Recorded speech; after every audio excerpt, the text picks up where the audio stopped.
Heart attack. మన దేశంలో Covid తర్వాత ఎక్కువగా మరణాలు సంభవించేది హార్ట్ అటాక్స్ వల్లనే. చాలా మంది హార్ట్ అటాక్ అంటే ముసలి వాళ్ళకు మాత్రమే వస్తుందని అనుకుంటారు. కానీ ఈ రోజుల్లో యంగేజ్ వాళ్ళకు కూడా హార్ట్ అటాక్స్ విపరీతంగా వస్తున్నాయి. చెప్పాలంటే చాలా వరకు హార్ట్ అటాక్స్ వల్ల చనిపోయేది యంగేజ్ వారే. అదీ కాకుండా హార్ట్ అటాక్స్ వల్ల చిన్నపిల్లలు కూడా చనిపోయిన సంఘటనలు చాలా ఉన్నాయి. తెలంగాణలోని జగిత్యాల డిస్టిక్లో 9th క్లాస్ చదువుతున్న స్టూడెంట్ హార్ట్ అటాక్ వల్ల చనిపోయాడు. అలాగే సిరిసిల్లలో ప్రదీప్తి అనే ఇంజనీరింగ్ చదువుతున్న student college fresher day performance ఇస్తున్నప్పుడు సడన్ హార్ట్ అటాక్ వచ్చి చనిపోయింది. లక్నోలో పెళ్లి కూతురు పెళ్లిదండలు మార్చుకునే సమయంలో హార్ట్ అటాక్ వచ్చి చనిపోయింది. యూపీలో కూడా ఒక పెళ్లి కూతురు పెళ్లి టైంలో హార్ట్ అటాక్తో చనిపోయింది. చాలా మంది డీజేల దగ్గర డ్యాన్స్ చేస్తూ గుండెపోటుతో చనిపోయిన వాళ్ళు కూడా ఉన్నారు. కేవలం నార్మల్ పీపుల్ మాత్రమే కాకుండా ఫిట్గా ఉండే వాళ్ళు కూడా ఈ హార్ట్ అటాక్తో చనిపోతున్నారు. Doctors, police, army, wrestlers, cricketers, sports persons, celebrities, actress Puneeth Raj Kumar garu కూడా హార్ట్ అటాక్తోనే చనిపోయారు. ఈయన కనీసం ఆల్కహాల్ కూడా తీసుకోరు. ఎప్పుడు ఫిట్గా ఉంటారు. ఫిట్నెస్ కు సంబంధించిన వీడియోలు సోషల్ మీడియాలో పోస్ట్ చేస్తూ ఉంటారు. అంతలా ఫిట్గా ఉండే రాజ్ కుమార్ గారు కూడా హార్ట్ అటాక్తో చనిపోవడం చాలా మందికి ఆశ్చర్యానికి గురిచేసింది. చాలా మంది experts stress, intense workout, weather వల్ల చనిపోతున్నారని అంటున్నారు. ఇంకొందరేమో కోవిడ్ వ్యాక్సిన్ వల్ల ఈ హార్ట్ అటాక్స్ పెరుగుతున్నాయని అంటున్నారు. అసలు ఈ sudden rise of heart attacks కి రీజన్స్ ఏంటో ఈ రోజు మనం ఈ వీడియోలో క్లియర్ కట్ గా తెలుసుకుందాం. హార్ట్ అటాక్స్ రోజు రోజుకు పెరుగుతున్నాయి. దేశంలో నిమిషానికి 2 గుండెపోటుతో చనిపోతున్నారు. 18 ఏళ్ల యువకుడు గుండెపోటుకు బలయ్యాడు. సికింద్రాబాద్ లో మరో 38 ఏళ్ల వ్యక్తి బ్యాడ్మింటన్ ఆడుతూ గుండెపోటుకి గురయ్యాడు. నడుస్తున్న వ్యక్తి ఉన్న ఫలంగా పడిపోతున్నాడు. వేడుకల్లో సంతోషంగా గడుపుతున్న వ్యక్తులు ఒక్కసారిగా కుప్పకూలుతున్నారు. వర్కౌట్ చేస్తూనే ఒరిగిపోతున్నారు. గుండె లై తప్పుతోంది. 40 ఏళ్ల వయసులోనే మొరాయిస్తోంది. చెట్టంత మనిషి కూడా ఉన్నట్టుండి కుప్పకూలిపోతున్నాడు.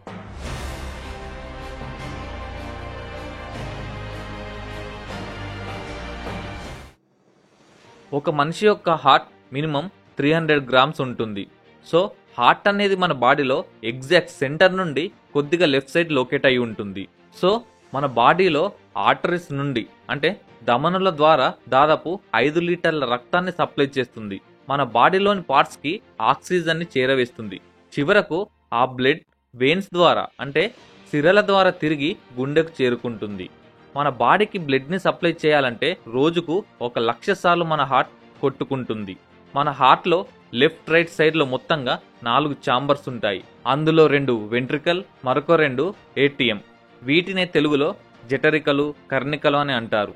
సో ఈ ఛాంబర్స్ అనేవి బాడీలో రకరకాల పార్ట్స్ నుండి లో ఆక్సిజన్ బ్లడ్ ని రిసీవ్ చేసుకొని లంగ్స్ లో ఆక్సిజన్ తో కలుపుకొని మిగతా బాడీ పార్ట్లకు సప్లై చేస్తాయి. అయితే హార్ట్ అటాక్ వచ్చినప్పుడు లేదా కార్డియాక్ అరెస్ట్ అయినప్పుడు ఈ ప్రాసెస్ అనేది ఆగిపోతుంది. ఎప్పుడైతే మన బాడీలో ట్రైగ్లిజరాయిడ్స్, లిపోప్రోటీన్స్ అంటే బ్యాడ్ కొలెస్ట్రాల్ ఎక్కువ అవుతుందో బ్లడ్ వెజల్స్ నుండి బ్లడ్ అనేది సరిగ్గా సప్లై అవ్వదు. అయితే హార్ట్ అటాక్, కార్డియాక్ అరెస్ట్ ఈ రెండింటికి మధ్య డిఫరెన్స్ ఉంది. హార్ట్ అటాక్ సినారియోలో ఏమవుతుందంటే ఒకటి కంటే ఎక్కువ ఆర్టరీస్ బ్లాక్ అవుతాయి. దీనివల్ల హార్ట్ మజిల్స్ కి బ్లడ్ సప్లై అనేది తక్కువ అవుతుంది. హార్ట్ అటాక్ ని స్ట్రోక్ అని కూడా అంటారు.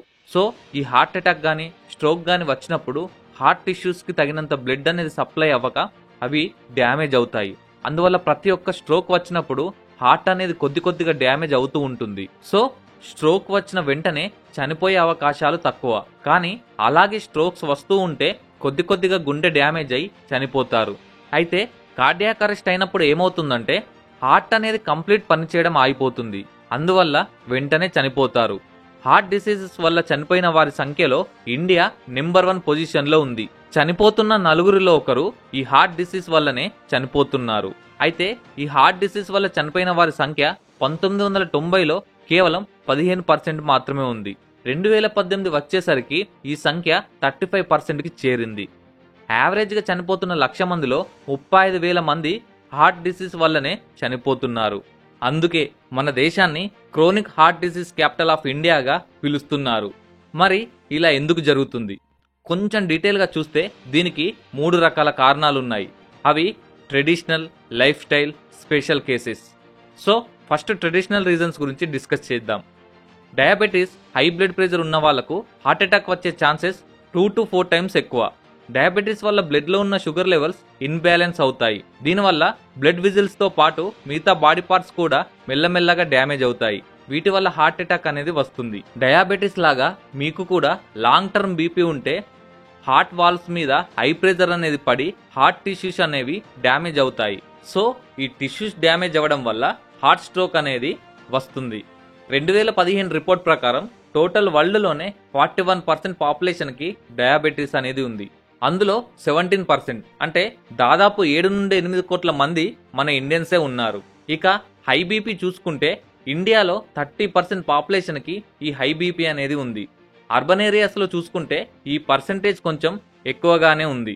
అంటే ప్రతి ముగ్గురులో ఒకరికి హై బీపీ అనేది ఉంది. అయితే హార్ట్ అటాక్ రావడానికి ఇవి ట్రెడిషనల్ రీజన్సే. సో ఇప్పుడు సెకండ్ రీజన్ అయిన లైఫ్ స్టైల్స్ గురించి చూద్దాం. హార్ట్ అటాక్ రావడానికి మన లైఫ్ స్టైల్కి చాలా దగ్గర కనెక్షన్ అనేది ఉంది. ఎందుకంటే ట్రెడిషనల్ రీజన్స్లో వచ్చే డయాబెటీస్, హై బీపీ మన చేతుల్లో ఉండదు. కానీ మన లైఫ్ స్టైల్ ద్వారా వచ్చే డిసీజెస్ని మనం తగ్గించుకోవచ్చు. మన హెల్త్కి, హార్ట్కి చాలా దగ్గర రిలేషన్ అనేది ఉంటుంది. మన లైఫ్ స్టైల్ బాగుంటే మనకు హార్ట్ డిసీజెస్ అనేవి రావు. అదే మన లైఫ్ స్టైల్ అనేది సరిగ్గా ఉండకపోతే మనకు హార్ట్ డిసీజెస్ వచ్చే ఛాన్సెస్ విపరీతంగా ఉంటాయి. అయితే మన లైఫ్ స్టైల్ని పాడు చేసే మొట్టమొదటి అలవాటు tobacco consumption or smoking. Cigarettes ఎక్కువ తాగడం వలన కరోనరీ ఆర్టరీస్లో మంట ఏర్పడుతుంది. బ్లడ్ వాల్వ్స్లో కొలెస్ట్రాల్ పెరుగుతుంది. అలాగే ప్లేట్లెట్స్ యొక్క యాక్టివిటీ తరగడం మనం అబ్జర్వ్ చేయవచ్చు. దీనివల్ల మన బ్లడ్లో క్లాట్స్ అనేవి ఏర్పడతాయి. ఈ క్లాట్స్ వల్ల మనకి హార్ట్ అటాక్స్ అనేవి వస్తుంటాయి. ఇండియాలో 26 కోట్ల కంటే ఎక్కువ మంది టొబాకోని కన్జ్యూమ్ చేస్తున్నారు. ఇందులో 80 to 90% డైలీ టొబాకో కన్జ్యూమ్ చేసేవారే. సిగరెట్స్ మాత్రమే కాకుండా స్మోక్లెస్ టొబాకో వల్ల కూడా హార్ట్ అటాక్ అనేది వస్తుంది. మొత్తం ప్రపంచంలోనే స్మోక్లెస్ టొబాకో కన్జ్యూమ్ చేసే దేశంలో ఇండియానే ఫస్ట్ ప్లేస్లో ఉంది.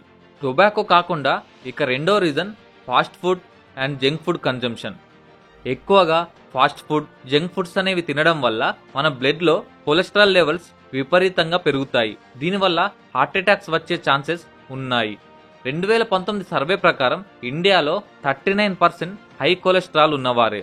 అయితే చాలా మంది కొలెస్ట్రాల్ అంటే ఎక్కువ బరువు ఉన్నవారే అని అనుకుంటారు. కానీ బ్యాడ్ కొలెస్ట్రాల్ అనేది మన బ్లడ్లో ఉంటుంది. సో ఎక్కువ బరువు ఉన్న, సన్నగా ఉన్న ఈ కొలెస్ట్రాల్ ఉంటుంది.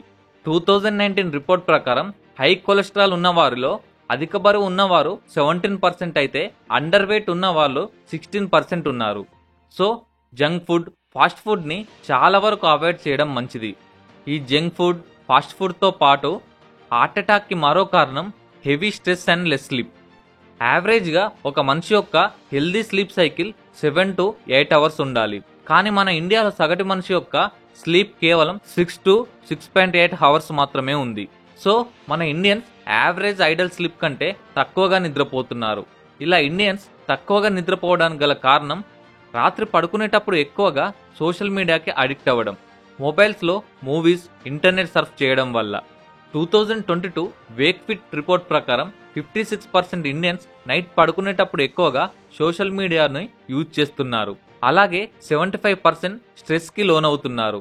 తక్కువ నిద్రపోవడం వల్ల ఆటోమేటిక్గా స్ట్రెస్ అనేది కూడా వస్తుంది. దీనివల్ల బ్లడ్ థిక్నెస్ అనేది పెరిగి హార్ట్ అటాక్ రావడానికి దారితీస్తాయి.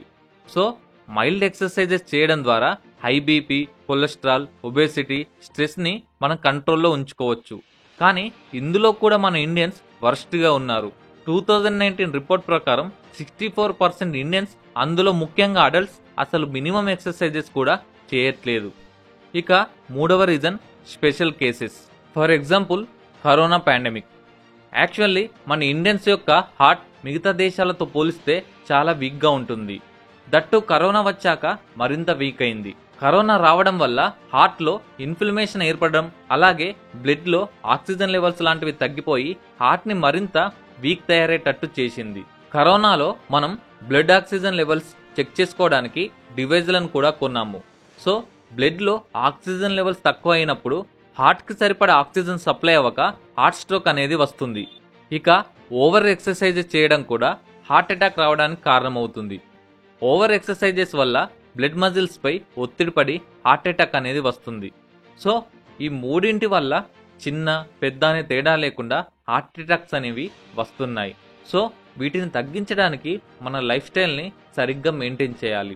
హార్ట్ అటాక్ వచ్చినప్పుడు ఏం చేయాలనేది వేరే దేశాలలో పిల్లలకు వాళ్ళ ఎడ్యుకేషన్లో నేర్పిస్తారు. కానీ దురదృష్టవశాత్తు ఇండియన్ కరికులంలో అలాంటివేవి ఉండవు.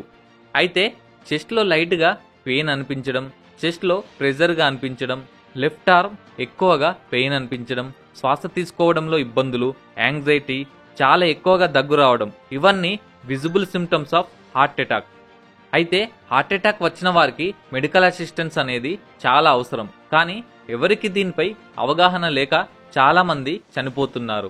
కార్డియాక్ అరెస్ట్ అయినప్పుడు హార్ట్ అనేది ఒకటేసారి ఆగిపోతుంది. సో వారిని హాస్పిటల్ తీసుకెళ్లే లోపు చనిపోతున్నారు. ఒక రిపోర్ట్ ప్రకారం కార్డియాక్ అరెస్ట్ అయిన 10 మందిలో 9 మంది హాస్పిటల్ తీసుకెళ్లే లోపే చనిపోతున్నారు. కానీ సిపిఆర్ చేయడం వల్ల వారు బతికే ఛాన్స్ 75% ఉంటుంది. కానీ దీనిపై ఎవరికి అవగాహన లేక చాలా మంది ప్రాణాలు కోల్పోవాల్సి వస్తుంది. సో నేనిప్పుడు సిపిఆర్ ఎలా చేయాలో సింపుల్గా చెప్తాను. కార్డియాక్ అరెస్ట్ అయిన వారి ఛాతీ మీద 2 హ్యాండ్స్ హోల్డ్ చేసి 1 నిమిషంలో 100 to 150 టైమ్స్ 2 ఇంచుల డెప్త్తో ప్రెస్ చేయాలి. ఇలా చేయడం వల్ల ఆ వ్యక్తి హార్ట్ని తిరిగి పనిచేసేలా చేయవచ్చు. కానీ ఒక్కటి మాత్రం మనం గుర్తుంచుకోవాలి, మనం మన లైఫ్ స్టైల్ని హెల్దీగా ఉంచుకోవాలి. 30 సంవత్సరాలు దాటిన ప్రతి ఒక్కరూ every year full body checkup చేపించుకోవాలి. దీనివల్ల మన హెల్త్ని ఎప్పటికప్పుడు ట్రాక్ చేసుకోవచ్చు.